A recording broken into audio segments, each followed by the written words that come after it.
ആട് വന്നു കല്ലിയെപ്പോലെ. ഷാജിയേട്ടനൊരുമ്മ കൊടുത്തു കാമുകിയെ പോലെ.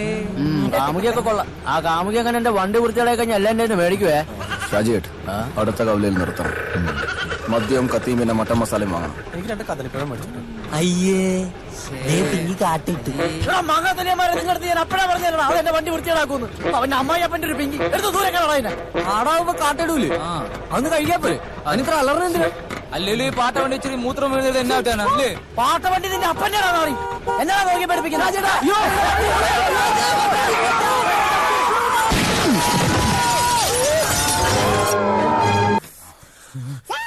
പിങ്കിച്ചി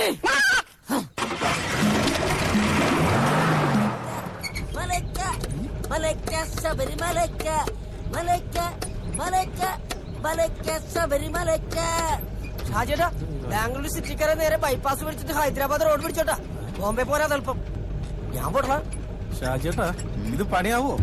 എന്റെ അമ്മാച്ചന്റെ തേങ്ങാ വീണപ്പോഴും ആദ്യം ഇതുപോലെ ആയിരുന്നു. കുറച്ചു നേരത്തേക്ക് ബോധം പോയി. പിന്നെ പുള്ളിയുടെ കാറ്റും പോയി. നാശം പിടിക്കാനായിട്ട് ഷാജിയേട്ടാ ഒരു പാട്ടം കൂടെ വാക്കി വെച്ചേ. എന്നിട്ട് ഉണ്ടാക്കാനാ എല്ലാം പോയില്ലേ? ചിൻവന്താരയാ അതിനകത്തൊരു പഴമുണ്ട്. അതൊരു വായിക്കുത്തി കേട്ടോണ്ട്